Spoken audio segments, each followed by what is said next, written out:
Hello and welcome to the Dollhouse. My name's Kit Kowalski and I'm joined by my co-host Edie Wyatt. We're here to talk about sex, gender, and all the nonsense in Australia today from a feminist perspective. How are you That's it. today, Edie? Not bad. How are you? I didn't get blown away by the storm. That was my big worry last week. I was, Yeah, that's right. We were hunkering down for Alfred to blow yeah, you off to Kansas last week. it didn't happen. I was worried about how I was going to take my dog out. And it was a few difficult moments where I had to actually physically pick him up and walk him out to Oh. the backyard, the poor little thing, because he didn't like the big windy and rainy outside. Um, yeah, but we all survived. We didn't even lose any power. I say that. But the big danger with Brisbane, of course, is not always the wind either. It's the volume of water. And we've had a massive volume of water. We've had flooding. We're built on a floodplain here in Brisbane. So we always watch the same sort of spots that get flooded. Um, but thankfully, none of my mates were affected. And we got through it. Yeah. And one of my daughters was very close to the ocean there at Burleigh as well. So I separated from my baby. So, you always get a bit more worry then. But yeah, she survived as well. I Someone showed me a short video of a couple driving in flood affected roads Yeah, that's pretty dumb. during Alfred, and they sort of approach this flooded section, and you can't see the opposite side of the road, and you hear a female voice say, go on, keep going, keep going."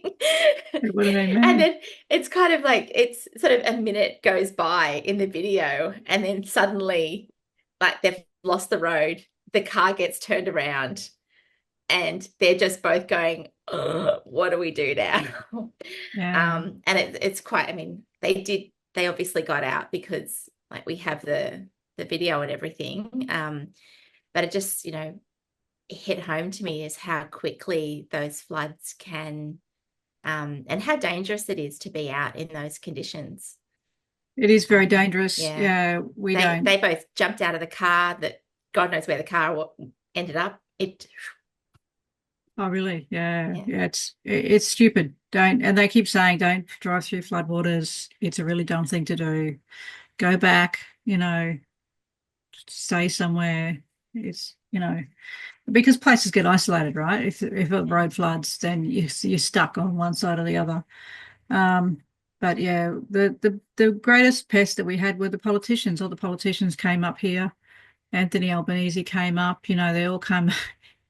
He delayed the election because he wanted to concentrate on Alfred. And of course, it fizzled out. It was the slowest moving system I've ever seen in my life. It was going 7 kilometers an hour towards Brisbane, like walking distance. It was like Mm. that. What's that show? The Spy Who Shagged Me. That where they've got that that big steamroller, and the guy's standing there saying no, no, and it Yeah, takes just waiting forever for for it it. to roll him over. I was like, And of course, they're they going, had, oh no, panic, panic, and its system is going like walking distance towards us. And by the time it got to us, it had turned into a tropical low. yeah, and of course, they had all the journalists up there as well, like the massive, the battle of the split screen reporters. That's right, and all, they all get their all the parkers on. journalists. They get their parkers on, ready for the shots where all the hair's, everywhere and the wind is crazy. And it's kind of a bit of a drizzly day. And they go, yep, one of the Sky News Yeah. guys said, lovely day here in Brisbane today. But then it did come down, and I don't want to undermine it for people Yeah, it who've didn't look suffered nice. in the Yeah, floods. Yeah, well, it's Lismore, of still, course, you'd have to be crazy to live in Lismore. I mean, we've been watching it flood our whole lives, haven't we? yeah, it's one of those places. We've got some friends in Lismore, and it's terrible to see like them get affected sort of over and over. They And should just get rid of just sort of Lismore. see. Well, it also seems to be a bit of like a regional like queer ideology outpost as Oh, well. does it? So Oh, I've got it's another very reason. Yeah, I mean, I had a friend who's recently moved up that way, and he was saying to me, like, oh, it's so progressive. There's so many trans women in Lismore. And I was like, oh, this is not progress. You know that, Is that don't where you? Roxy Tickle's from? It is, yeah. He's from Roxy. Lismore. And actually, yeah, he's not even the only trans in the village. We should It's do a a, podcast on why we should get rid of Lismore. yeah, we should go up and interview people. Turn it It's into a such, ghost town. Tell them all to move it's somewhere a else. really uncomfortable place to be a woman who knows what biological sex is. Yeah. Yeah. I wonder if that's related So, to the floodplain. Who knows? It's very strange, but we survived. We're all okay. The politicians all come up. They all come up. They've got these massive press conferences, and everyone, the minister, the New South Wales ones were the worst. The mayor of Lismore was there, who's a funny little crazy woman. The emergency services minister, the premier. There was that union leader there. One guy, he came into our office once when he was the head of the Maritime Services Union, or whatever they're called up here. And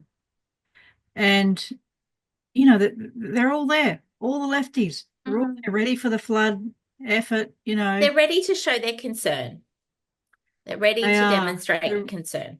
Well, never let a disaster go to waste, right? That's a No, political ideology that's reliable.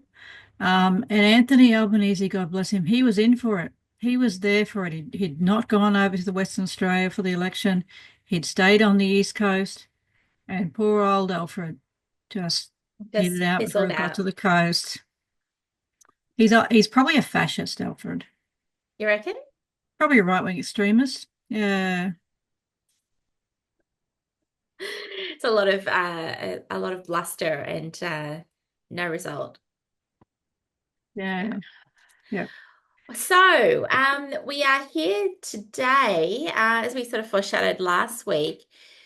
We wanted to have a bit of an overview of some of the pickmeishas of the Australian media elite, and just kind of review, who it is that's feeding us the narratives as women.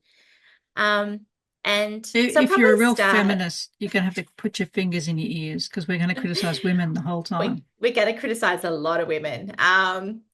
So I mean, probably we should start with, like, what is a pickmeisha? If you've never heard that term, it's a bit of a young, hip internet term. And it's just generally a woman who devalues other women for male approval. So I think it's a portmanteau of pick me and geisha. So it's just Ah, yeah. So it's someone who it's a woman who wants to be picked by men, yeah. uh, and and will do so at the expense of feminism or other women and Yeah. themselves. And I think we're also assuming it's not just men. It's kind of for us, we're trying to avoid the word patriarchy, but it's the system of male dominance and the oppression of women that is that is kind of ingrained in this ideology that we are fighting. Progressive ideology it seems like so many of these big ideologies that take over governments do favour men, do favour the sexual interests of men. And that is a feminist analysis. Not everyone accepts that, which is fine, which is why I don't use the word patriarchy that much. But so we say the institution. So they would pick the institution, their place in the institution, which we will probably demonstrate by the end of here, which is dependent on them adopting this ideology, which erases women. Yeah, and what we'll find Yeah, is that there are a lot of women who are elevated right through the culture, and they're elevated to speak about women's issues. They're elevated to speak on behalf of all women. yeah, They get wheeled out to give the woman perspective on things, and even the feminist perspective on things, despite being profoundly unqualified. yeah, And what we find is that they just regurgitate the talking points. So, yeah. They're their smart enough place to is, understand how to do that, yeah, but not yeah, smart enough to actually bring a proper feminist analysis to anything. precisely. So, and why pick on women specifically? Well, because they are the ones who are wheeled out to speak for us, right? They are the ones who, while we might get like the establishment position from a variety of the genders, from any of the 76 genders, that these women, they're the ones who are specifically supposed to be, speaking for women. Like you might say, oh, women have a problem with this. And then, they wheel out supposed self-identifying feminist Jane Caro to say, no, feminists don't have a problem with this, right? Which is what they're paid, more to the point, that's what they're paid to do. This is Yeah. their job. They're paid to do this thing, which we'll go through. And, we just saw like last week, there was, I think Sky News did a report on men and women's sport. And the grab line from the promo was Pauline Hanson saying, and the feminists aren't saying anything. Now, of course, all of us are like, oh, come on, where did you get your talking points from, Pauline? Yeah. But in another sense, she's absolutely right, because the media elite, self-appointed feminists are not saying anything. No. And some of them are not saying anything suspiciously, and they are attracting suspicion from those who, the powerful players that we know that shut women up, that force private and public institutions into accepting men as women. And they just let it happen, which is what I first saw. The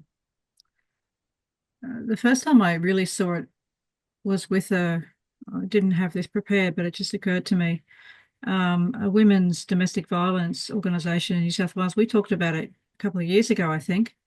And the trans activists just piled on them on Facebook. I think one of the women had shared a J.K. Rowling article, and at that time, that was the Leichhardt Women's Health Service. That's it. Yeah. And they attacked the organisation. They went after women to be sacked. It was vicious, really vicious. Some of us got involved in the comments on Facebook. And they were, anyone who commented or anyone put a smiley face or a laughing face, they would go to the profile, they would look where they work, they would contact their employer. It's if that's not, patriarchal aggression, I don't know what is. Now, almost all men who identify as women, but some of them were women. Some of them were these women who think that they are so good that they are better than the other women. Most of those women, will go through the background of some of these women. Most of them are very middle class, from very nice, happy kind of backgrounds. And they're a form of elite. They are the elite, who generally, some of them genuinely feel like they are better than the other women, scrappers like us. Yeah, and you do get a sense of like superiority when you can put other women down. And you can enforce the values that you think that women should have. Do you think we'll get a sense of superiority if we after this episode? Oh, I do feel superior. Look, I'll put my hand up. I feel superior to all these women. I feel intellectually superior to every one of them. I feel morally superior to them. I wish I'd felt more financially superior. They're all richer. They're all far richer than us. So rich. They are so rich. They get paid a lot of money to regurgitate a lot of nonsense. That's right. They're going to dinner. They're going to be paying the bill. All right. So let's go on. Let's sort of group them together because there are actually too many for us to go through one by one. But we wanted to talk first about like the establishment media, and so we've picked out a couple here. We've got the Cleo girls, Lisa Wilkinson and Mia Friedman. So you had a little bit to say about Lisa Wilkinson in particular, because she's a bit of a pet of yours. My girlfriend. I don't, yeah, I don't, I'm not a very big fan of Lisa Wilkinson. This might surprise you. Um, but that was one of the things that got me sort of more involved with politics was when um, she was, she resigned from the Today Show because Karl Stefanovic, she found out he was paid more money than her. Mm. Now, I'd been watching the way intersectional feminism works, and I'd noticed for a long time that they can, because my degree's in culture, the only thing they're allowed to talk about is women and culture, is cultural issues. So they ignore a whole range of issues where women's bodies are concerned, particularly the inclusion of males in domestic violence shelters. Um, they are not allowed to talk about any of those issues. It's certainly not allowed to talk about the trans issue unless they're on the side of the side of the men. So one of the issues they are allowed to talk about, which you raised last week, was the gender pay gap. So she's come out as a feminist. This gender pay gap, she's using that to be outraged that she's not getting paid the extra million. And all the women are supposed to get on board. We're all supposed to go, oh no, what a shocking thing. Lisa Wilkinson is only paid, whatever it was, 1.5 million instead of the 2 million that she really deserves, as if that's a legitimate feminist issue. As if we don't know, maybe people like Carl Stefano. I mean, I think he's a dickhead, but I think she's a dickhead too. So I don't Yeah. care which dickhead gets more money. Yeah, it's like for me it immediately raises, you know, like just questions of whether or not you're in an individual workplace bargaining situation. And if you are, which the media elite are in individual bargaining situations, like they don't want a collective bargaining agreement where all television hosts get paid a base rate. Like they want a situation where if you work hard, you build an audience, you can rake in more money. Like that system suits them all, right? And that means that some people will get paid more because they're more popular or they're more likable or they're more Yeah. male. More advertisers want to attract the male, like they want the male host to attract the male audience because they want to sell stuff to men, right? It's all propping up that system. They don't Yeah. want to have a collective bargaining system. It's all So, economics, right? Yeah, it's and all and capitalist market. and exactly like, we've got there are so many problems that affect women as women in Australia. Mm. Why should we waste our time thinking about whether or not she gets, like, one millionaire gets a little bit less money than another millionaire? Yeah, I mean, it's not an her issue that Middle Australia is going to worry too much about, I wouldn't think. and she's married to chief male aggressive trans activist Peter Fitzsimmons, aka He's such a Pirate cock. Pete. And together they own a $70 million mansion. Like one of their houses is worth $70 million. I don't feel Yeah, sorry for them. I'm sorry. I just no, don't. no. So, I don't feel sorry for her either. And it's legacy media. I think we need to acknowledge too that Today's Show, all the other stuff is legacy. And then she went to the project. It's all legacy media, and a lot of it's failing because women tend to get, and they're both, as you've pointed out, you call them dolly girls, her and Mia Friedman. We're going to talk about her as well. Um, they are dolly girls. They're from Clio Girls, sorry, they're from Clio magazine. Mia Friedman was mentored by Lisa Wilkinson, as far as we can see, after she graduated with a communications degree. These women, most of them have got these kind of degrees. They've got communications degrees, they've got advertising degrees. Some of them have creative writing degrees. These people they've not got my degree, which is a politics degree, because I wouldn't have left my politics degree and gone to Clio. Clio, for people that don't know, is a women's magazine. Is it American as well? I don't Um, think so. I don't So, know if it's Australian, but it's a yeah. kind of women's magazine. There used to be a joke years ago. there was Clio, Cosmopolitan, and the Women's Weekly were the big three women's magazines.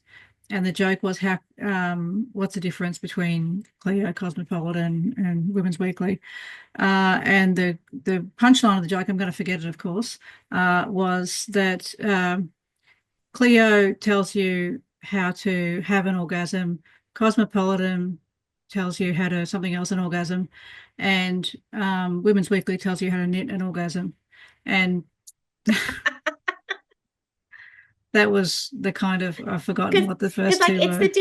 it's the different age ranges. So Lisa Wilkinson got her start in Dolly magazine, which is Hmm, meant to be for girls like 16 to 18. that's right.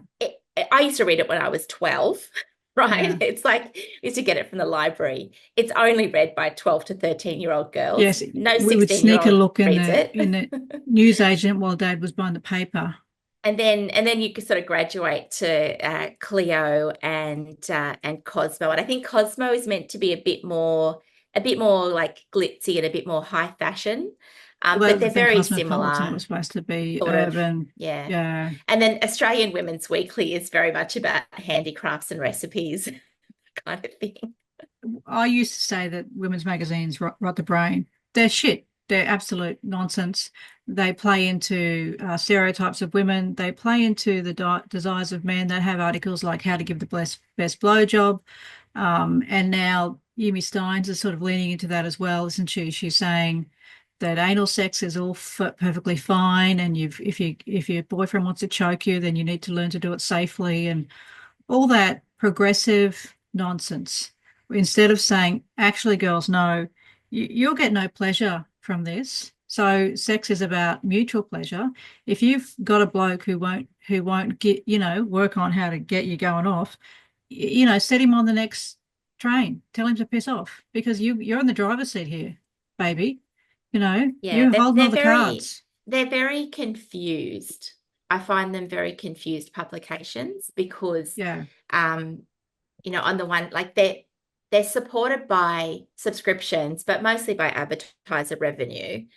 And advertisers sell to young girls and to women. They sell Mhm. beauty products, beautification products, fast fashion. Every single week or month, there's a new look, a new style, a new set of accessories. And often it's just the difference between the magazines is what the price range is. So in Dolly, they're advertising tops that cost $30. Yeah. And in And Max Cosmo, Factor. yeah, they're advertising like, bags that cost $3,000 or $4,000. Well, the last time Um, I saw a Cosmo, it probably would have yeah. been glow mesh. Probably would have been that long ago. That's So what my sister yeah, used to buy them, and I used to look with disdain on my sister because I was part of the revolution. I was a Marxist, and I thought that such things were all capitalist propaganda. Um, but my sister used to buy them, and I used to read them secretly, and secretly read them in hairdressers. I still read magazines in hairdressers. That's the only time I ever read a magazine is when I go yeah, I to, love going to the hairdresser the and I get hairdresser. my I just pick up a random magazine and I do my Yeah. horoscope. And it Oh, could do be you? from Oh, I've five never done years that. ago and it's always bang on. Is it? Yeah. Yeah. It's always There really might good advice. No there matter. might be a trick in that. Yeah. So, anyways, that's legacy media. I think the important thing also is that when you think about the impact of Instagram on all that stuff and influencers, those young women who are coming up in the thing, they're not looking to get these women on these women's bandwagon. They're looking to run their own influencer to get attached to a particular, grift on Instagram or on some kind of social media platform. Or Yeah. TikTok, I'm So showing my ignorance. I have got two young daughters, which is the only place I learn about these things from. But I have tried to teach them to be feminists and to look upon these kind of forms of social manipulation towards women with disdain. yeah, so look, we've got a federal election coming up and Lisa Wilkinson is going to be someone who's going to be giving you like a progressive, quote unquote, feminist perspective, Yeah, right? hates We get Trump, a all the we rest get of a it. lot of like the really rabid pro-trans stuff from her husband. She doesn't Yeah, tend to make a lot of like really rabid pro-trans statements, but she's just very broadly little. supportive, right? And she's going to be Yeah, presenting people who bring that case. yeah. Um, The so establishment. I think, and it's kind of interesting to look at her background and look at how so much of her career was in women's magazines, girls and women's magazines. So Dolly, she was the editor of Cleo for a number of years. Mm. Um, and, she was on the Today Show, on The Project, and just really that insipid kind of presentation of the zeitgeist to Mm. women, right? This I think she won a packaged up competition, a dolly how you're competition, supposed didn't to. she? I don't know. I didn't read that bit. I think she won Um, a competition. I didn't read it either, but I didn't. But I think that's what is the background to uh, be on the cover as a model. oh, that's lovely. I think she was, I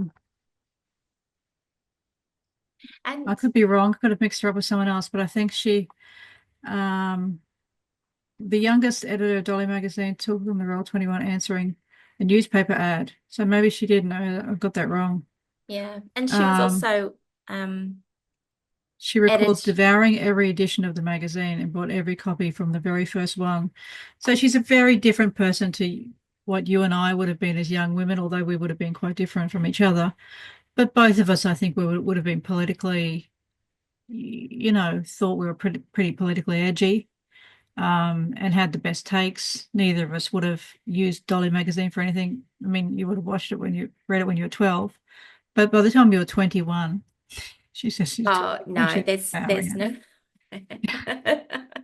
It's just laughable, You wouldn't really, have, to think yeah, about it. you wouldn't have used it to clean your feet. No. Um, So yeah, yeah. look, Lisa, she's especially with her role in the whole Brittany Higgins issue, she's Mm, gotten that reputation for being like, a forefront feminist voice in Australia. But when you look at her background, she's what her background is selling products to women and girls, right? that's And right. she's Exploitation of gone women her whole from, life. yeah, she's gone from and selling ideas, packaging up ideas and selling them to women and girls. Yeah, Dolly, Cleo, and Australian Women's Weekly, right? She's, worked at like the three big magazines that, yeah, are the hallmarks of the stages of a woman's life in Australia. yeah. And not Uh, necessarily ideas that are for the emancipation of women. Although no, I think she's in a domestic violence charity. I've got no doubt that she would be against domestic violence. I don't think that she is an evil genius wanting to push women into. I just don't think she's that bright. She's obviously a professional. Let me just give her credit. She's a professional. She has yeah, been in the industry a long time. She knows how the industry works, but it's an industry in decline. The legacy, certainly the magazine industry, um, and she's tried to with Mia Friedman. and She's obviously interned for her. She set up the Mamma Mia. I imagine the backing from that would have come from some of Lisa's friends. And it's pretty much a tabloid magazine. There's an article here by Mia Friedman that I read some of last night that almost made me want to commit suicide because it was so bad. It's from 2021. I've known Lisa Wilkinson for 30 years. Here's what the public doesn't know about her. And she talked about when she found out from the news how she was leaving the Today Show. Um, and she says, it was an ordinary Monday night in October 2017, and I was already in my pajamas. I was doing some work when a news alert came up. Lisa had abruptly left the Today Show after 10 years. Wait, did I miss a meeting? It's weird hearing news about a friend via the news. But there are many weird things about having a friend who happens to be beloved by most of the country. People are invested in every aspect of her life. I think she overestimates that a little bit. yeah, Yeah, I mean, some people must be because they're quite popular, but it's yeah. definitely not you and I. And the reason she's writing this is that the debate didn't go quite the way she wanted. Lisa Wilkinson imagined that she was loved by everyone. thought she'd come back out as a feminist hero for pay equality. Oh, he's being paid more than me. And most people said, really? We're No supposed one to go into cares. bat for We don't you to get actually more care. money in a job where you talk to us like we're a bunch of idiots. Um, and then there's a podcast there where it says, watch Lisa Wilkinson on finding out Carl was paid more money for the same job. That, Oh, and then she goes on talking about how she went to their house. She got in her pajama, in her slippers, and she went across the bridge, drove across the bridge to Lisa's house, um, and name drops another 10 people, including her revolting husband. And it's terrible to read. It's I don't know. oh, Maybe it's other just people have it's their just a different. hagiography, isn't it? It just sort of puts the halo on Lisa Wilkinson. Yeah. I've actually just seen something on Google that we missed before. This is a news.com article by our other friend. We'll talk about Samantha Maiden. Um, and that there was a revealment that for many years Lisa Wilkinson was paid double the salary of Karl Stefanovic. So, Look, the whole thing is a bit of a beat it's a up. farce. Yeah. And she's been Anyway, so manipulating women her whole life. And just if I can make one little comment about the Brittany Higgins thing, let me just say first, I've got no doubt about what um, Brittany Higgins said about what happened to her is true. I believed her right from the beginning. I didn't have any question. So it's not about that. It's about the way that Lisa picked her up and tried to exploit this for a greater narrative. And as soon as Brittany Higgins came out, they asked her about the trans issue, and she said something which flagged her for me straight away as a very cynical player. And that was, she said, we've got to be very careful because during the same-sex marriage campaign, a lot of the debate damaged a lot of gay and lesbian people. So we shouldn't fall into that problem again, that trap again, which is saying that's part of the no debate, right? We can't have a debate about this because it will damage all the trans people. And that's a very cynical way to silence women about their concerns about men in their spaces. So right from that point, I knew that Brittany Higgins was a very cynical player in this, and that's why. I mean, she did get some form of justice for what happened to her, and I've got no resentment for that. I think that guy deserves everything that he yeah. gets. Um, but the way that she was used and the way Grace Tame was used to sort of promote the progressive agenda, to use here's the rape victims, they've all been subject to this terrible patriarchal thing. We're going to fix it. And then Brittany Higgins, when Grace Tame came out first thing she said was, we can make a society where rape is no longer part of life for women. That's part of the progressive narrative, is that we're going to extinguish this thing from life. And I've got no belief that the progressives are going to stop men from raping women. They I think don't they're know going to do it just by how. saying stop it. Stop it. Yeah, I don't think they have a plan for doing it. I Well, the I plan is for us to It all would be shut up about great. it, to It not would be mention it. great, but I don't think they have a real plan for how they're going to achieve that. Well, they're going to Um, erase sex. They're going to erase gender inequity by erasing sex. It's all science, Kit. You just haven't listened enough. You haven't it's been educated. it's worse than science. It's social science. It's Um, social science. It's veggie science. yeah. So I mean, look, I think it's very smart of Lisa Wilkinson to like invest in Mia Friedman, who Yeah, worked under her at Clio for a number of years. And then Mia has gone out on her own and has created Mamma Mia, which is an online version of a women's magazine. I think it's very clickbaity, it's very gossipy. yeah. And it has some good articles, I think. It gives a lot of women an opportunity to write their story or their opinion. And it's yeah, I don't know. It Really? has Oh, look, I mean, their top I article, like.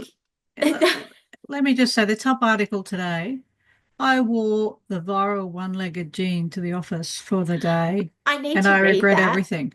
I need to Then, read that.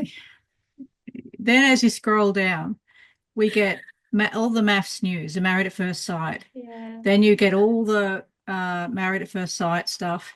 One thing I will say is that they do skirt a little bit on the trans issue.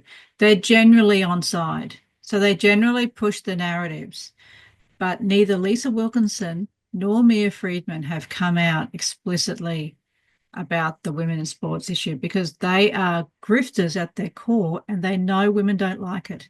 All the polling indicates, and even they've got two articles here about women in sport, transgender, inclusion of transgender identified males in sport. One is from 2022. One is from 2023. The first one says transgender swimmers have been banned from women's elite races. Here's what that means. And the next one says transgender elites will be banned from elite female competitions. Here's what that means. Mm. This is what you have to The think about explainer, this. the And the power of the second one explainer. is much less generous than the first.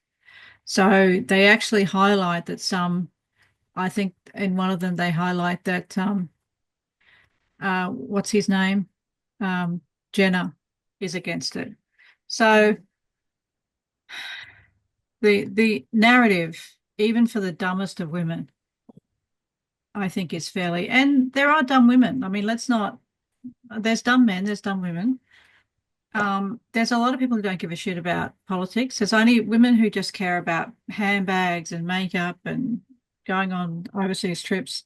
There's, there's people who will swallow pretty much any narrative you get them.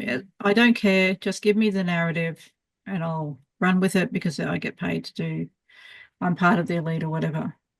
Um, yeah, but the last couple of years, if you go back to 2016, they had an article about Jermaine Greer and how terrible she is. Jermaine Greer continued to attack Caitlyn Jenner on Q&A last night.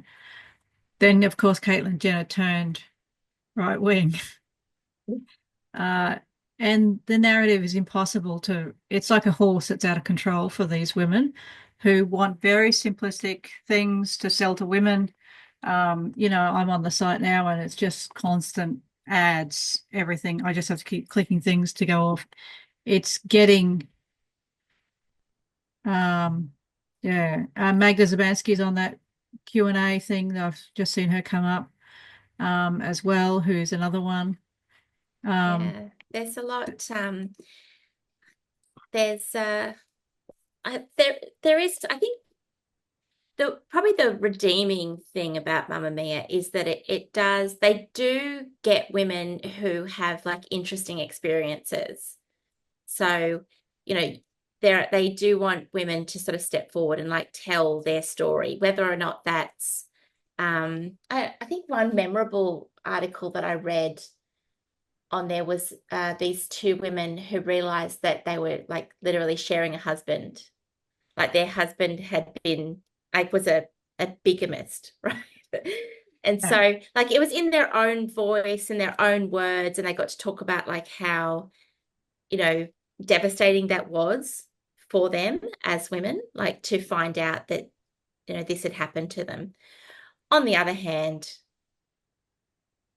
yeah, it's It's just still tabloid, highly though. exploited, It's just isn't like, it? it's like Jerry Springer. Yeah. The only thing they don't do is get the person on stage to be outraged. It's the same thing. It's a circus act. I mean, I could keep reading things out. It's Mike I White came second on Survivor. He used what he learnt to create the White Lotus.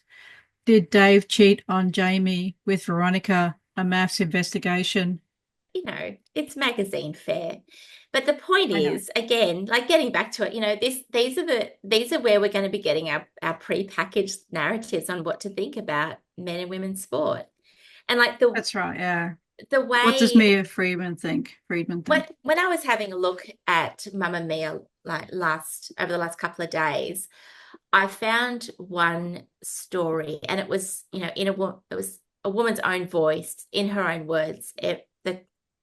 The article was something like, I'm a 15-year-old feminist trans mask, right? So they've, just really quite exploitative. They've got a Yeah. 15-year-old who is a girl, and she's decided somehow that she's really a man, but she still wants to be a feminist and still wants to be involved in feminist conversations. And she's, Yeah. between these two worlds where she's decided that her gender identity is man and she's got to follow that through, but also she's really concerned with the identity politics narrative that men can't be included about in discussions about feminism and women's reproductive rights. Yeah. So, like, it's a real false dilemma, but at the same time, it's a real like sanitizing the trans debate. Like, who Yeah. wouldn't feel sorry for this poor girl? Who wouldn't like empathize Yeah. for this young woman who's not a man? She clearly has a stake in talking about women's issues because she's going to Mm. be a woman very soon. Um, and Mamma Mia also like has routinely platformed trans writers or, male trans writers, and has like, for example, Kate McGregor. And they use that like very open, we want to hear your story, we want you to tell your story in your own words, um, as a way to really to showcase opinions rather than journalistic research. Yeah. So But they they, can just get like Joe Blow, who is a trans woman, to say, oh, somebody once told me that they didn't think being trans was a thing. And he can write that into a story and it can be showcased on Mamma Mia, right? It's yeah, it's very content. lax publishing standards. Yeah. Well, Mia Friedman wakes up in the morning and she needs content, right? Yeah. Content is her driving force, and it has to fall into a narrative. And the narrative they put into actively mutilates young women. It actively puts males in women's prisons. It actively endorses rape culture. I mean, I don't obviously not take any prisoners here. And I just messaged Sarah just a minute ago saying that we're going to talk about this, and I knew she had a story there. And she said in 2020, 21, she routinely contacted them and they never responded. I send them every press release. They've never responded. A few months before she launched Giggle, they were very enthusiastic about it. And we're going to put it on their thing and platform it. And then as soon as she said, look, it's going to only be for women, she never heard from them again. So this is what they do. They will not risk, for the safety of women and girls, they will not risk going against the progressive agenda. And I understand that you want to be sympathetic, you want to give a both sides thing here, but I hate them. Because they don't stand up for women and they won't. And Well, no, when this because they're here for the dollar. they are. And the fact that they aren't coming, like we'll go on to fairly shortly, people like Jane Caro and people and Caravellis who actively promote the trans ideology, which, to be fair to Mia Friedman and Lisa Wilkinson, they don't overtly push for this stuff. But the fact that they let it pass and they platform these narratives is exactly the same thing. It's like being in, we're not going to go back to Nazi They Germany, but they it's don't like they being an don't oppressive regime and not calling out the oppressors. well, they don't put any filter on the content because they just need the content. Yeah. Well, they do put a And filter in it's because they haven't responded to but Sal. it's They but it's know such why. great content as well, like these poor oppressed trans people. It's evergreen, right? Isn't Yeah, it? yeah. So Well, look, it's let's the just left narrative, isn't it? let's super quickly talk about Samantha Maiden, just by saying in a now deleted tweet. So if you weren't around back in 2022, around our last federal election, you may not know that Australia's chief turf at the time, Catherine Deves, was was running for the federal seat of Warringah. And as part of that process, she deleted her Twitter account as part of, becoming a candidate. But someone had actually just saved an archive on the Wayback Machine. And Samantha Maiden was literally just every day she was putting out a new news story that started with, in a now deleted tweet, Catherine Deves claims, and I dug out one of the claims and posted it on Twitter last night. One of the claims was that Joe Biden was clearly suffering from signs of dementia. And They're Sam Maiden scandalous. wrote this entire article about how insane it was to notice that Joe Biden was suffering from signs of dementia back in 2022.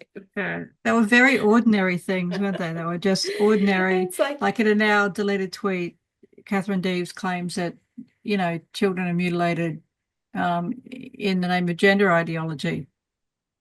Well, yeah, it's true. it's So, true. It's true. so there's that. And I wrote an article at the time, and my friend Brett was also very active in defending Catherine. And we then started a funny little tweets where we'd say, exclusive, Catherine Deves declared that white vinegar removes mold stains, but can leave marks, in a now deleted tweet. So we did a series of in a now deleted tweet. Exclusive, Catherine Deves declares, you should let someone cut the queue. You should let someone cut the queue if they only have one thing, in a now deleted tweet. So people started to just take the piss, basically, of Samantha Maiden, who we then called Handmaiden. It's such a perfect name, isn't it? Yeah. So, I mean, she was obviously tasked with, just beating up this story as much as she possibly could. And I remember at the time there was a lot of talk about how there was some like German hacker or something who hacked into Twitter. And no, someone just saved Kat's Twitter account on the Wayback Machine. Anyone Yeah. could do it. It was, you know, and then Sam Maiden happened to realize that even though the Twitter account was deleted, all the tweets were still available. So she just went back through and read some of them, Yeah, and wrote these articles I've about. got that tweet here. I'll put Yeah. it up on the screen. Exclusive, Catherine Deves declares US President Joe Biden was exhibiting clear signs of dementia in a social media post this year as it emerges one of the vile tweets provided to media as evidence of death threats from August 2021. That's another thing, when Catherine said, look, these guys are threatening to kill me. They're at my door. Will you sort of, back off a little bit, because this rubbish you're putting out is getting people riled up and my life's in danger. She had to leave her house. And then Samantha Maiden makes fun of it, says emerges as one of the vile tweets. That was a vile tweet, that Joe Biden is exhibiting clear signs of dementia was considered vile. And she's downplaying the evidence that she was actually had death threats. So, and this was before all the stuff happened with Moira Deeming and the abuse that she got, and everyone downplayed that. But then when that came out in the court documents, I think that's one of the reasons why they lost so badly, is that they downplayed the abuse that Moira got, which was vile, and they upplayed the abuse that they were getting, which was just people saying true things. Yeah. So it's part of that reframing discourse of, well, you can't say this, but you can say these things. Because, Kath Deves is evil, and she says vile things about transgender people. She says that it's not kind of cool to give a 13-year-old a mastectomy, which we absolutely know is happening in Australia. We do know. We have absolute proof. And that's the thing. Like, it's the job of journalists like Samantha Maiden to investigate, to seek comment, to ask what's the rationale behind you making these claims? What's the evidence that you have? To actually do some journalism, right? Instead of just Yeah. anyone can copy and paste from Twitter. Yeah. Anyone can copy and paste from Twitter and draw their own conclusions. Yeah. Yeah. So and we expect, because Samantha Maiden has a bit of a political bent to her career, we expect to see a lot more of her, like around the federal election as well. So They want to adopt a narrative rather than a rigorous political analysis, which is why I like feminism and why I won't abandon it for an aesthetic concept of women's liberation, or women being good, the good ones. Um, it it does have a historical form of analysis, and it does anchor. For me, it anchors me. What would be the feminist perspective on that? And sometimes it's not clear. There's not one feminist perspective. There's a debate about what sort of society do we build where women can be respected and can pursue um, their own and happiness. also, like, feminism isn't a set of views or a set of statements that you agree to. Like, it's No. an analysis, Mm. and also it's not owned by the left and it's not owned by the right. No, Like, it's owned by it's women. a separate analysis. But what sort of does tend to happen, in the media especially, is that we tend to get women speak for the feminist, like actually sort of talk on feminist topics, but they don't have a feminist analysis. They're just women. Like, it's Mm. just the triumph of identity politics. You're a Yeah, woman, you think women are human. Okay, there you go. Now you're the feminist, and we're going to come to you, yeah. even Then we though, get yeah, the complementary analysis on that on the right, which I was showing this morning, and other ones come up, which is because women are in the public service, because women are in the caring professions, because women are in the places that institute this stuff, therefore it's women. Because women it's, vote yeah, it's left. wokeism is the fault of women. That's right. What do we have Matt Yeah, Walsh saying the other day, that feminism caused millions of abortions or something? It's like, yeah, no, yeah, if feminism's what, a couple of 100 years old, right? Abortions have been happening since women knew what pregnancy was, right? It's yeah. got nothing to do with having a political analysis. The data they use is nonsense. It's the same with the podcast bros. You look at the charts they put up and you think, your eyes roll in the back of the head. It doesn't actually, what your thesis is, the data doesn't prove the thesis. And this is the Mm. problem with when I went to school, I had to prove it. If I said something, even if it was a Marxist propaganda thing, I had to find some kind of data. And sometimes it was really hard, especially if you got a Marxist lecturer. And the answer is always capitalism. It was sometimes really hard to find that answer. So you had to um, really work really hard. But these guys don't work hard at all. They just say, most women vote this way, therefore this. So just while we're talking about, the like who gets picked as the feminist voice in the media elite, I wanted to have a little chat about women who identify as feminists, who put their hands up. And we've kind of picked on Jane Caro, and Yumi Steins and Clementine Ford.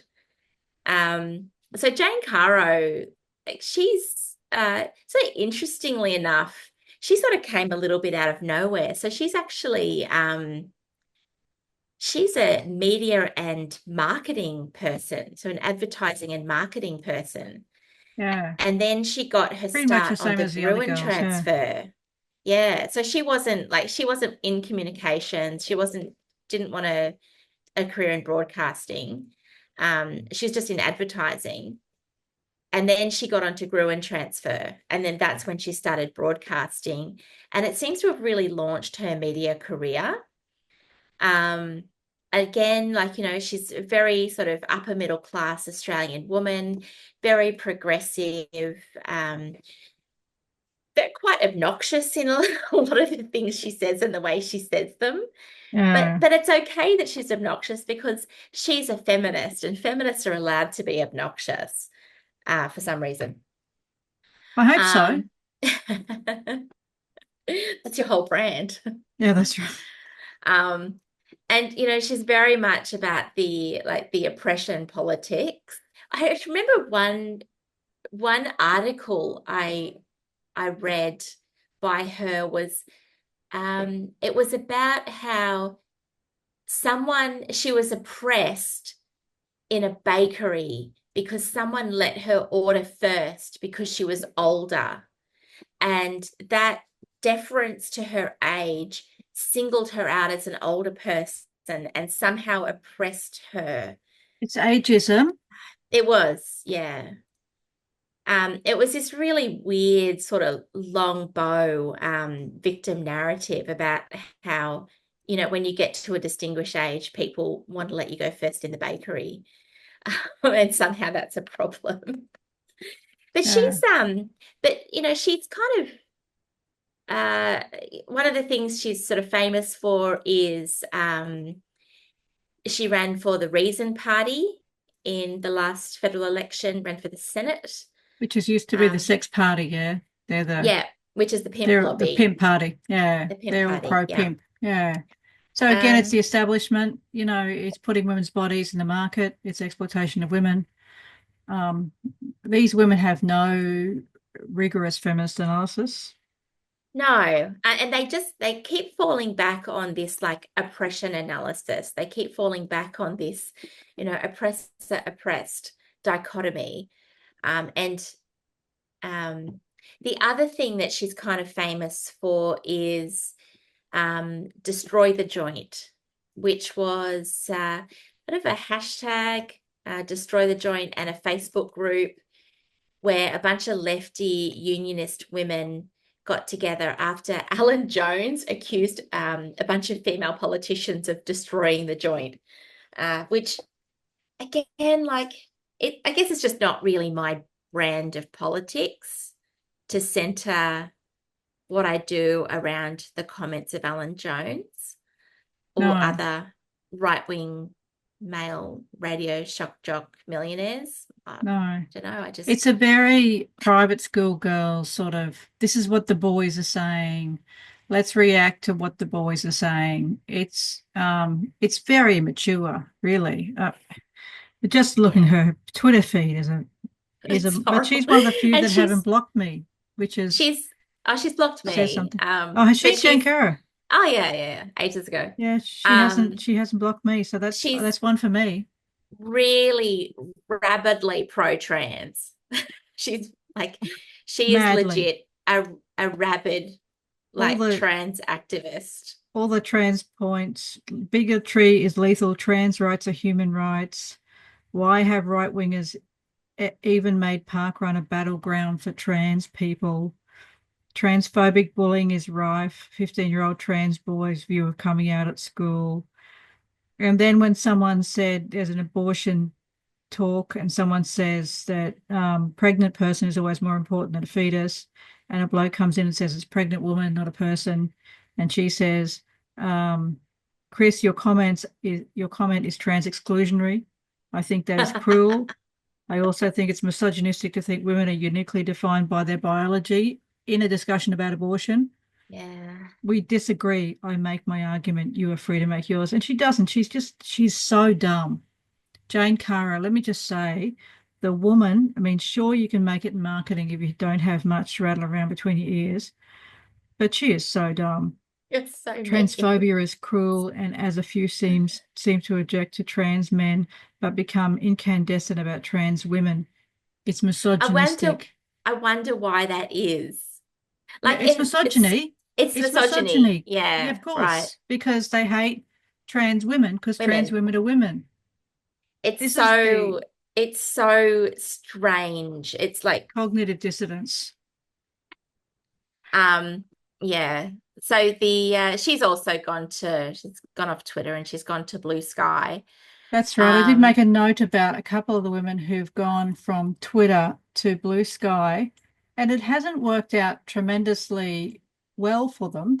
Um, what have I got here? Did I write it down? Jane Caro, Lisa Wilkinson has 253,000 followers on X. Now she has 6,500, 6.7 followers on Blue Sky.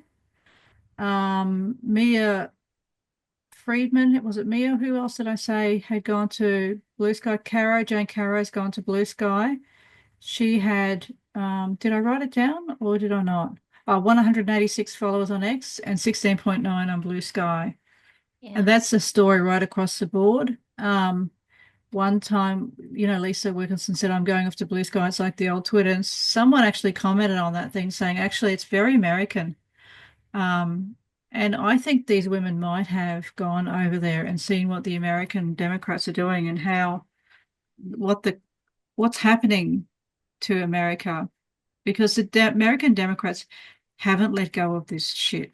They've clung on to it and they've ended up with Donald Trump, Mm. which was my tweet yesterday. I've got no sympathy for these people. Donald Trump is a direct consequence of these people refusing to give this nonsense up, and insisting that they're gonna, whatever comes, they're gonna follow it through to the end. Um, it's a problem. Yeah, again, I think we've said this a few times, but they've left their goal unattended. They've basically rolled up a big red carpet with Yeah, the air traffic signals. The guys waving the torches, saying, "This way, come on, this is where the goal is." And all Donald Trump needs to come along and say is like, "Women are people." yeah, we don't want them competing. And I don't think Lisa It's Wilkinson, I bet she, or neither her nor Mia Friedman want, that this is why they're not saying it. They don't want their children on the soccer team with Riley J. Dennis. Jane Caro, what's so offensive about her and the other ones is that they don't seem to care. They seem to be willing to sacrifice the dignity and safety of their own children, which what makes me have just a little bit of hope for the Lisa and Mia. Not that I care about them, not that I have any respect for them at all. I don't.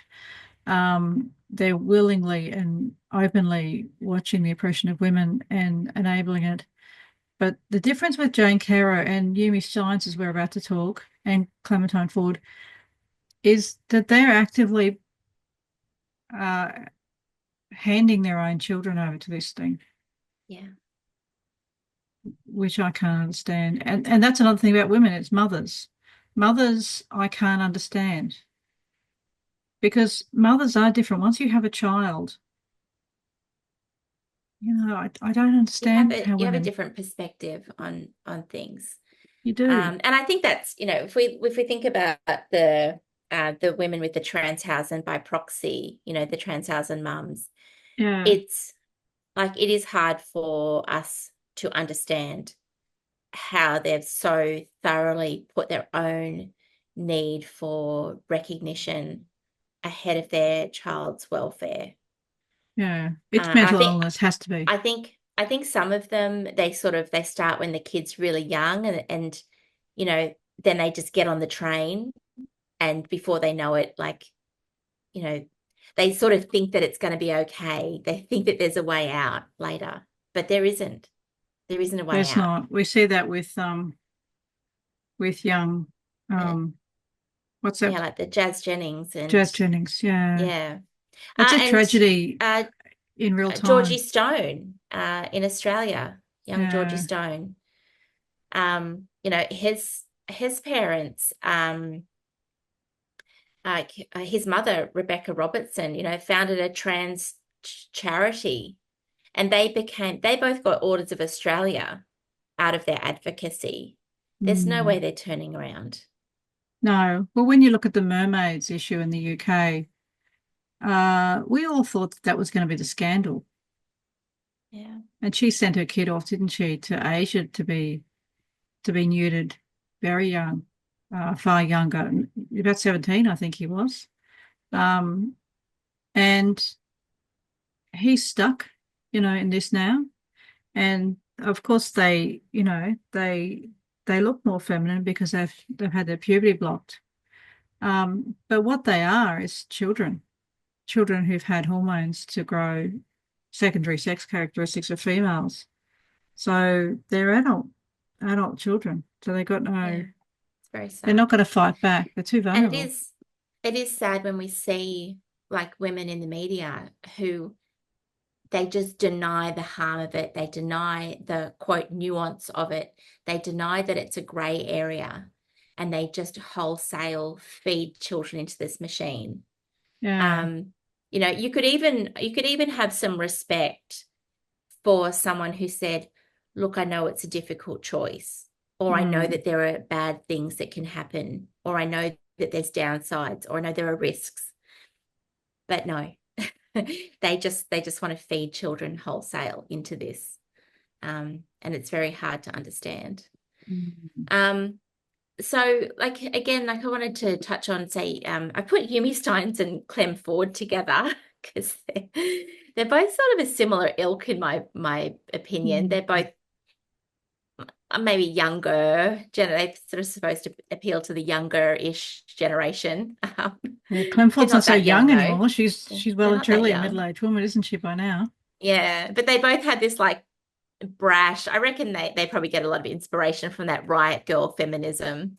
Yeah. Um, as like Yumi Steins is an author, and she wrote that Welcome to Sex book that gives young teenagers tips on like what is it, anal sex and pornography Mm, and not even again like I think there is a place to educate even children, to educate them about the ins and outs of sex, right? I think there is a of course. place, but Yeah.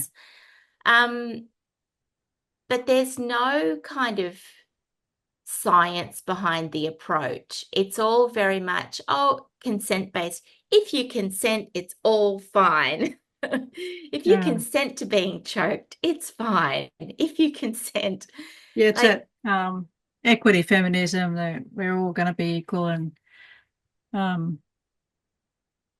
choose to be oppressed. and Yumi Steins is our reporter for a podcast on the ABC again, called Ladies We Need to Talk. And again, like it's so focused on women's bodies.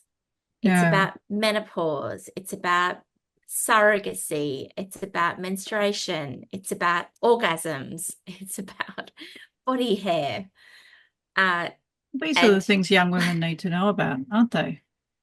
well, they are. I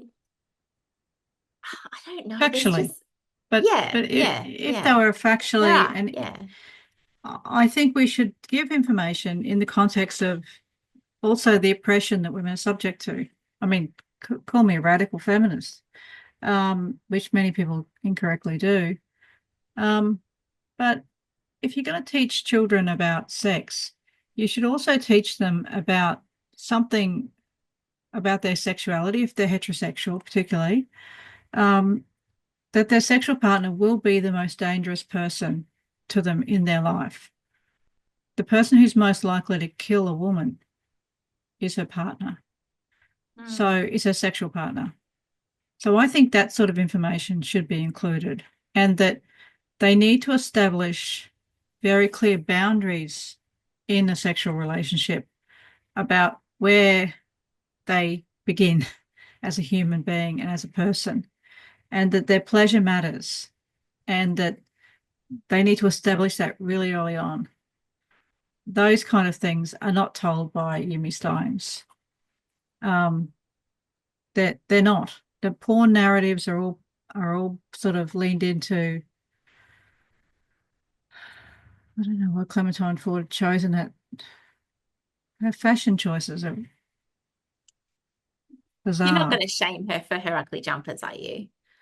Oh, Um, it's so ugly though. It's knitted yeah, and it's it's like aqua and pink and brown. yeah. I'm a great fan of So yarn, as you know. yeah, it's not a nice jumper. But yeah, so again, like it's this, they're both of this same ilk of and they Yumi Steins and Clementine Ford, they have this focus on women's bodies, like women's politics arising from women's bodies. But then nothing is absolutely harmful. It's all based on consent. But the and you should always be acquiescing to what men want, right? But as a cool girl, it's you're not actually acquiescing to what men want. You're a cool girl and you're up for things and you're trying things because you're sexually adventurous. Yeah, And that's right. porn's good for you and choking's good for Mm, you. Like it can be sexually liberating. This is this narrative. yeah. And then on the other And it's side, very attractive to these middle class little girls who are rebelling against their private school teachings. I and find this theme right through these women that and they've come from these extremely conservative backgrounds. We're all edgy about all our opinions about the porn and it's just that these things are like neutral artifacts of our culture and engaging with them can sometimes be liberating. it's a Like, postmodern take um, on and we're they're all removing value judgments, which is important to a point. We're removing value judgments from sex so we can teach kids about it. We both got kids. It's uncomfortable talking to our own children about sex a little bit. So absolutely it is. it is uncomfortable. So they kind of want to be the ones to say, okay, we're going to remove all the value judgments and the embarrassment from talking about sex. Fine. We'll talk about sex to the children for you, which is the great danger. Um, and so they take this approach, but it's not completely devoid of value judgment. Sex is not without values. No one has sex without values. Everyone has values surrounding sex. So what you've got to do is you've got to contextualize those values and say, well, you know, you might these are the values that we have. You might say to your children as a family about marriage or sexuality or whatever. But putting those aside, you have to keep yourself safe. You have to keep yourself protected from diseases, which was the whole clinical narrative. And you have to keep yourself safe from violence. If you're going to go into a room, this is something that's not spoken of. If you're picking up someone on a one night stand, sure, don't have any values about that. Don't have any judgment about that for girls. But you're taking a stranger into a room. I think sex education should include a range of information, factual information for girls about the dangers, not only Mm. the disease dangers, but the dangers of violent men in engaging in a sex life, Well, which these guys don't well, they seem sort to be of, on their radar.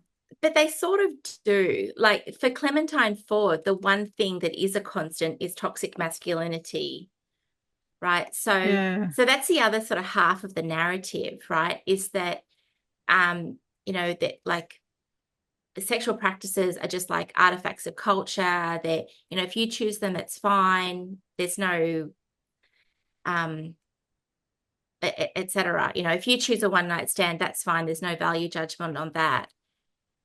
But then there's this other thing in the culture that is bad, and it's masculinity. yes, So which is part of the progressive narrative, yeah, it's part of the progressive narrative. because they can So, only fight in culture. and like Clementine That's a Ford cultural sort thing. of made her career. And I've heard her talk about this multiple times, where she'll talk about how she had a column talking about like what she called, a feminist column in a newspaper. And basically she would say things that were like baiting kind of red-blooded Aussie males. They'd send her aggressive hate mail. And then the next week she'd like expose it and she'd write about the aggressive hate mail. And so she had this like sort of Ponzi scheme kind of thing going on where she was like baiting men and then talking about their aggressive, horrible responses. I don't Yeah. know. I mean, it's is it feminist analysis? Well, it's a form of elite institutionalized feminism where they separate culture from the body. So toxic masculinity even is separated from men. It's a performative thing. So they think they can get rid of it. That's their solution. They can get rid of male pattern violence by abolishing toxic masculinity, which is something they share with a certain form of radical feminist. So they go about their business in attacking this masculinity. Um, but really, they separate it from the reality of human bodies, which is why they go into the trans thing, right? Because if bodies and masculinity are not connected, a man can just leave it. He can move and take on femininity, and then he is free from male pattern violence And because then male pattern violence is not in the body. if he starts cooking and vacuuming and picking up his share of the chores, then he's no longer like a toxic male, right? Yes, if He's he's no put longer in a a women's threat. prison and he rapes women, then women are now becoming more toxic rapists.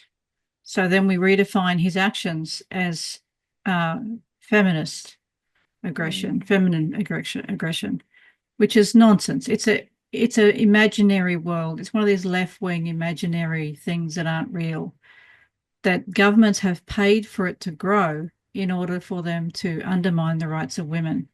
mm. Yeah, That's my conclusion after studying this for many years, which a lot of people don't agree with, but you know, I'm here giving my opinion.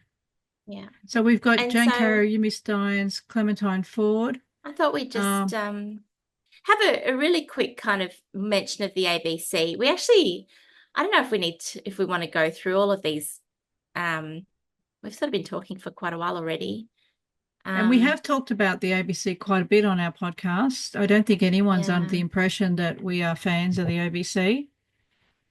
The but I, first person yeah, that's not on our list that I came across the ABC um, was Julia Baird. yeah, She was a person I picked out because she made an article. Didn't pick her out. I was a big ABC fan, and that was my first wake up call because that was the first bit of real research I did. She claimed that the biggest violence in the community was evangelical men who didn't go to church very often. And I thought, that's a very strange claim because I'm married to one of those who go to church irregularly. Um, all right, so let's see what the evidence is. And I looked at her evidence, and this is what we're talking about, the data. Her data source came from a study that was of evangelical men in a mm, southern state in America, where there's a higher population of evangelical men. So it was very centered on white men as well. And the ones who didn't, of those men, it was a sample of about 200. And of those men, the ones who didn't go to church more often were the ones who were more likely violent, which is a ridiculous study that means nothing to anybody, except yeah, maybe go to church more if you're evangelical. And that if men are beating their wives, sometimes they might feel too ashamed to face the community, which is probably something good about them, in the sense that have a bit of shame. So it really woke me up. I thought, how did that pass muster? I wrote a complaint to the ABC. The complaint did get acknowledged. That's the only complaint I've ever written to the ABC where they've come back and said, you're right. This was below our standards. And they put a note on the bottom of it. And it's still there online, but they put a note saying that this study is not representative, obviously, of the Australian population or of men generally or of any community. Because as she continued the study, her conclusion in a couple more follow-up articles were that actually women kind of, she's from an evangelical background. She's her brother's Mike Baird, who was the Premier of New South Wales, who's quite a faithful churchgoer. The family are evangelical. And so she's rebelling against this thing. And now mm, she's promoting, she promotes all the trans church people. But the conclusion of the thesis was that the most vulnerable women in society are kind of white Anglicans or white Baptist women, which is nonsense, of course, because the most vulnerable women are poorer women. You can go to the car park in my church, they're all pretty well. And I'm not saying that, obviously, I'm not saying that sexual violence doesn't go right through all the classes. It does. Um, but these are women who are usually wealthy, who are usually well connected, who usually have community. And if they want to escape, they'll usually have some kind of community support, which is a lot different to a lot of other women. So she's spouting her own people. In some ways, it's racist. You know, it's not just wrong. And it actually it denies the actual real oppression of women, which is what offends me, apart from the fact that she's criticizing my people. It offends me that these women are ignoring, the torture that some women, particularly Indigenous women, women who are very poor, go through. They live a living hell, and they just ignore them in favor of, your hooty tooty women. Well, again, I think, last week we were talking about like the different attitudes to like the different religions and like how it's very trendy to not be Islamophobic, but it is also like really trendy to criticize different branches of Christianity. Yeah. Now, me as a not religious person, I sort of find that like I'm disinterested. Like I've got no dog in either fight. But like it does seem like a misuse of statistics for one thing. And that's what like Yeah. we are constantly being bombarded with is like a misuse of statistics and a misuse of data. Mhm. And if you're at all like statistically literate, you can immediately spot it. But for most people, they'll just kind of go, oh, well, that seems interesting. You know, I read that on the ABC today. yeah. Did you know that these people are the most violent men in society? It seems Mm, and it seems unlikely, doesn't it? But it's true because I read it on the ABC. yeah, right. And like the ABC is supposed to be our flagship. Like we all give our 8 cents a day and we all get quality journalism that's been across an editor's desk, right? At least once. Yeah. Well, But that would have never passed instead, my university. yeah. If I'd have put In, that to my lecturer, he would have thrown it in the bin. well, so look, I've done, the last couple of days, I've done a little bit of a scan of the ABC, and we've got our ABC girls. We've got Tracy Holmes, who's a sports reporter. We've got Geraldine Duke, who famously uh, she's a very well respected Australian journalist, a senior journalist. We've got Sarah Ferguson, our very own Nazi hunter, who Mhm. was one, the I'll put the journalist clip up. who was, who was the one who was, concernedly talking to John Prosciutto about how he'd uncovered a nest of Nazis in his own party somehow. Yeah. And what was he going to Um, do about it? Putting pressure on them to sack Moira, which they did and foolishly. And obviously, we've got our Patricia Karvelis, Yeah, who your is girlfriend. rabidly pro-trans, and she's, behind that ABC Four Corners blocked. And I mean, one of the things that like not many people know about her is that, for her almost her entire career, she worked for like the right-wing media. She had a career at The Australian. She had a career at Sky. Sky News, that's the Sky News that all the lefties make fun of.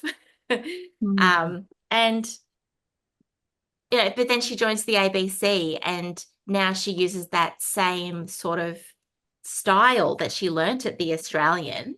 And they do have a particular type of style. Um, and she uses that to promote like pro-trans issues. Very traditional background too, very traditional middle class background. Yeah. Mm. And I wanted It's a to pattern. call out like Mon Shafter and Angela Boipierre, particularly, but like they're two leaders, like they're leaders in like the younger uh, set of journalists. So they're both probably, middle career journalists at this point. Mon Shafter is the leader of ABC Queer, which is an Instagram channel that the ABC runs. And because it's kind of lifestyle content for the LGBTQ audience, they can pretty much just publish whatever they want. Like there's no like real editorial control over what is it saying? Is it reflecting the Australian national character? Is it of use to the Australian people? They just have like this carte blanche. And the way that the ABC works is that you get it published on ABC Queer, and then there'll be like supplementary articles on the ABC News site, and then opinion pieces, and then it can get mentioned on the radio. And so you get this like replication that goes through the system. So something comes out as just, something that's supposed to be of interest to the quote queer section, and it gets replicated out to all these other sections as well. And like they publish things that are pseudoscientific. They publish things that have nothing to do with Australia, but they have something to do with trans issues. They're not in the public interest either, which one would think should be a bit of a test for the ABC. Yeah, exactly. So like these, Mon Shafter particularly is a very active trans activist in the ABC. She has worked on background briefing. She's worked on 7:30 report. Anytime Don't you mean there is they? something. What? Don't you mean they? Oh, they. Sorry, she's a You think they. she's a them? She is. Hate her. You're a She hater. is. She's a non-binary woman. Big. And she's non-binary because she has a poodle llama haircut and she wears like Hawaiian shirts.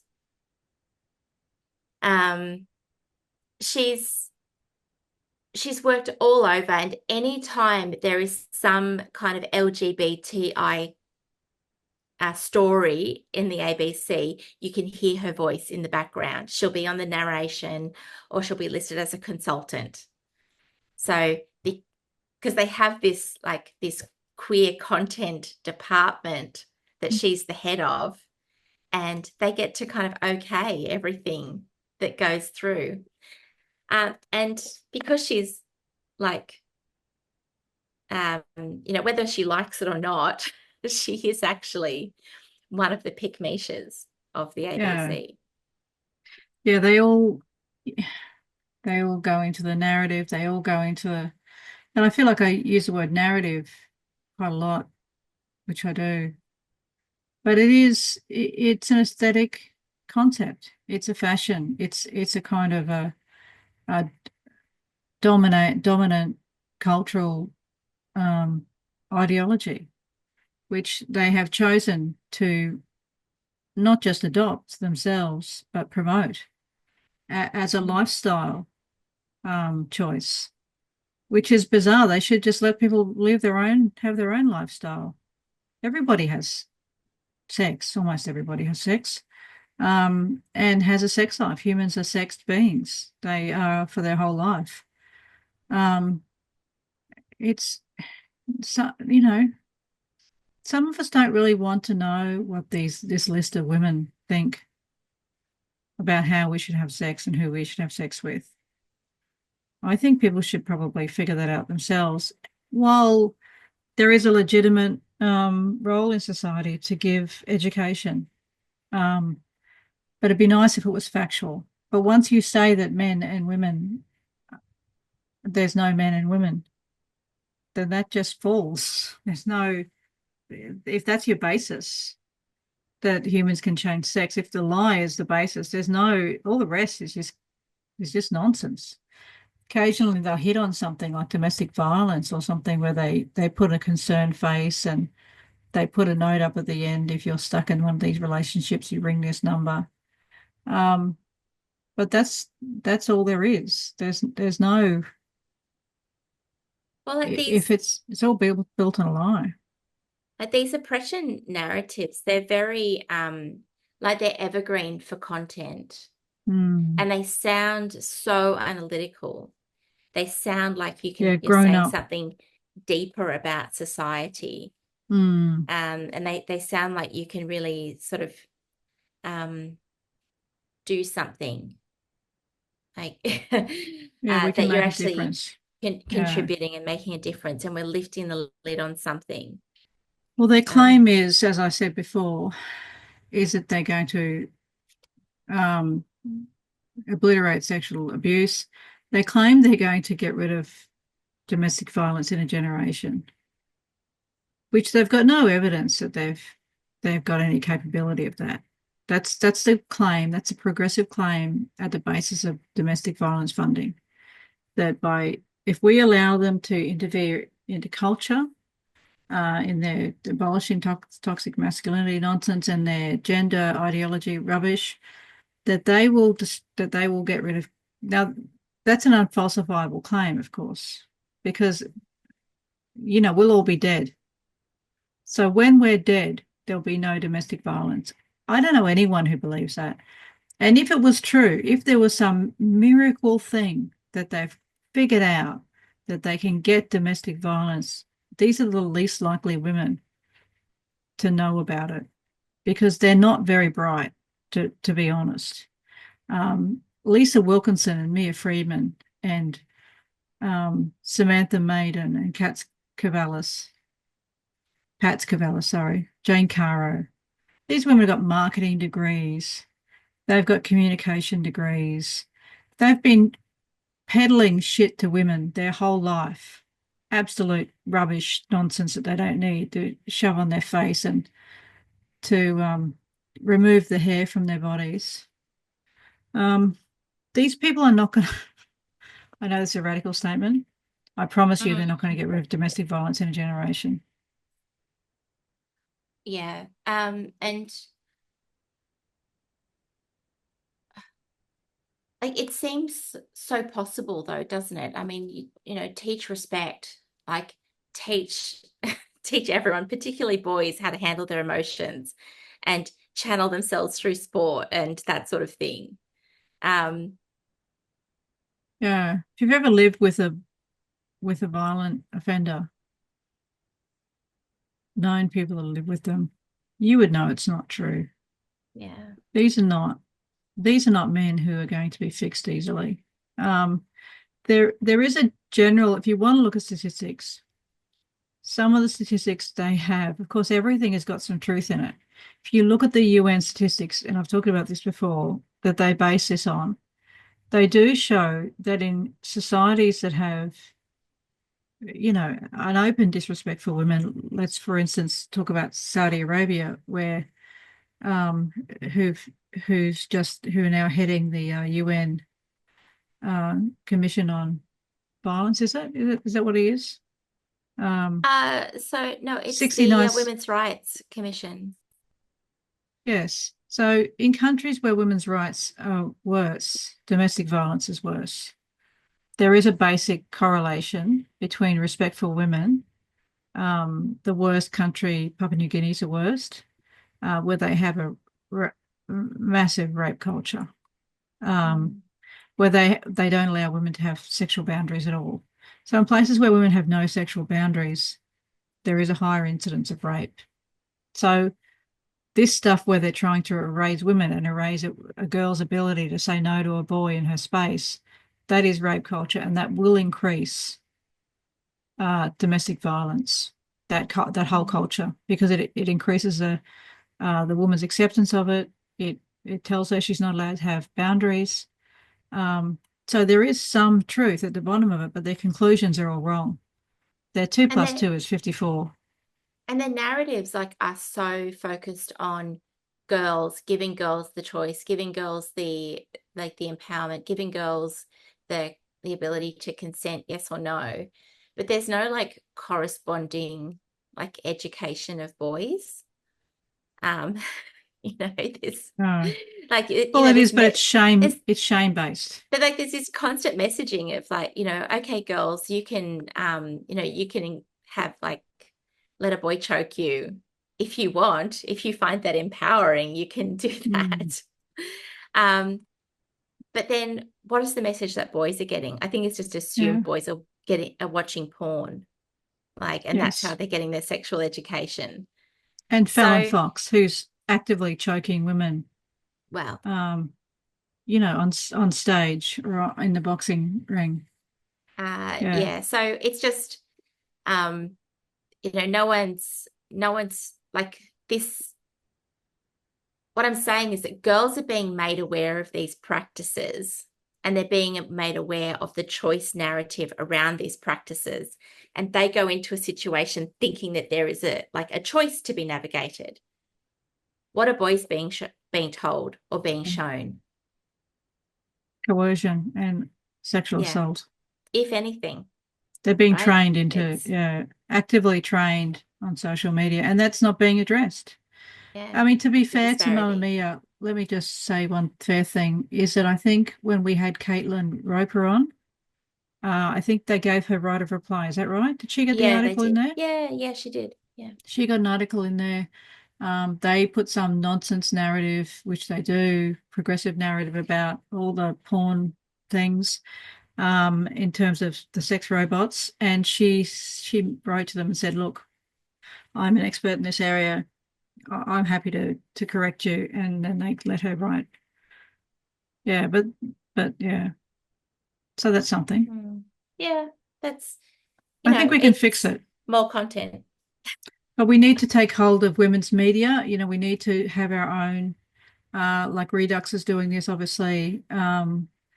We've got women with pretty big social media accounts on the tweets and on Instagram who are trying to push back. Instagram's very hard because you get banned if you say the true things. That's one of the good things about X and all these women. Pretty much all of them have abandoned X, I think. Um, Yeah, they've all gone to Blue Sky, which is fantastic. yeah, It's- yeah. It gives us. I think uh, I don't know. They'll probably come back. I assume. I don't know whether Lisa Wilkinson. She's not going to keep putting things out to 6,000. It's interesting that her yeah, following hasn't really taken off there. Um, given that it's like 250,000 on X. yeah. It's legacy Um, media. People have got other people to be fascinated with. and that's the thing. Like we've got influencer culture now, so you can find someone who gives you the news in the way you like from your perspective, pretty much. Mm, Even the most like unpopular cohort on the planet, people who believe that men are men and women are women, we have our own media. So, yeah. uh, Even we our own have podcasts. we have our own podcasts, we have our own Twitter accounts, and we have our own ways of disseminating information. Yeah. Yeah, And it's so small circulation. Some of it's small circulation. But it's not nothing. I mean, if 500 or 600 people watch your podcast, they're all people who are interested in the topic. It's still a core of the resistance. It's important as far as I'm concerned. It gives us an outlet to talk about it. One thing I did notice, I've been investigating new business option, and I'm looking at different printing methods. When I was in business before, if you have to do promotional material or whatever, you engage a printer. But now some people have little heat presses if they want some promo stuff. They have heat presses at home, or they have, cutters, or different things. So I've been watching some crafting channels, some people who've set up businesses online. Some of these people have massive followings. You've got crafters who have got 2 million followers on YouTube. And these are just women, like Baptist women who make useless shit in their house. Um, it's amazing. Every time I find a new world, I'm really surprised. It's amazing the little niches that are on the internet. It's yeah, it's breaking up. and back to our sort of um our main topic, like the Pickmeishas topic, that's the thing, is that all of these women, um, they have their own niches, they have their own audiences, they have their own supporters who kind of think that they can say no wrong, and Yeah, that everything that they express is somehow like, good feminist like expression. yeah. So that, like, this people like Jane Caro, for example, she isn't just legacy media. She does speaking engagements. She's written a book. Yumi Steins has written several books. Podcasts. Like, they have diversified Mm. and they've become personalities. So Yeah, they're, celebrities, yeah, yeah, they're celebrities for hire now. yeah. So I And think they push us out. I mean, for instance, Sal could be one of those. She's an attractive woman, yeah. she's articulate, she's probably got a similar degree. I think she's got a journalist degree or something like that. Communications, similar sort of thing. She could easily walk into that and be the person who runs the app for women, but she's pushed out, right? She's the doors are slammed in her face because Roxy Tickle is more important to them. A bloke from Lismore who is obviously a fetishist Hmm. is more important to them than women like us who want to teach our children real things and keep them safe. And if they want to get a flat or do something, that they can get on an app, and be in an environment and create a single sex space. These women oppose that. So um, they are the elite, they are the establishment, and they're pushing out women who are opposing that. Let's see what happens when it all falls down. I can't wait to be sitting here with you and commenting on the reverse ferret that they Mm, start to do. yeah. Yeah. So I'm a bit, I don't think we really had time to cover the ABC girls in too much depth, but just know that there are so many. Almost everything you get from the ABC, it's all the same. Um, it's the same narrative. It's like We'll they circle get the back. direction, they get the direction from on high, and Yeah, it's all the same. yeah, And anything on queer issues goes through that queer content department. yeah. Queer There's no issues. Look way at me. I'm anyone, saying the words now. Um, yeah, there's no one would yeah. be employed. These women wouldn't get those jobs if they had our opinions. So that's an important thing to say as well. Like they say, oh, it's all the women, it's all the women. Um, well, they're employed by corporations. Who do you think gives Lisa Wilkinson her millions of dollars, it's not women. It's not crowdfunded. These are massive corporations. These are television channels. Um, they wouldn't get a book deal. That that it just wouldn't happen if they were of our opinions. So it is corrupted, and they are corrupted people. Women corrupt in exactly the same way. I keep saying this. Women corrupt in exactly the same way as men do, with money and power, just not as much with sex. And I think that's the sort of the important thing to kind of to note out of this, like, to get beyond identity politics. I think a lot of the times, like especially in the whole gender critical sphere, a lot of people, a lot of women particularly, are kind of getting political for almost the first time. Mm. And there is this like tendency um, to want to support all women, or there's this tendency to want to support everyone who says anything vaguely gender critical. Um, but it's a little bit sort of trickier than that. Yeah. um, it's, I don't know. I think what I'm trying to say is, I just generally like what passes for feminist analysis in Australia, especially like in the mainstream, is just very much a woman said it, therefore it's feminist. A woman said it, and she's paid by the Oh, right people. She's yeah. endorsed by the right people. She's married to the right person. And it's just it's identity politics, and it's not on. But we have the same thing in our own gender critical spheres. You know, we have, oh, so and so is a a well-known radical feminist, therefore we've got to support them on not just like women's issues, but we've got to support them on all sorts of other topics as well. Like, Mm. it's identity politics. It's saying that you Yeah. have to go with someone because of what they are, not because of whether or not you agree with their analysis, or you think that they're coming from a sound place, or they're talking with authority, and they're talking sense. Yeah. Although I do agree in supporting women, Yeah.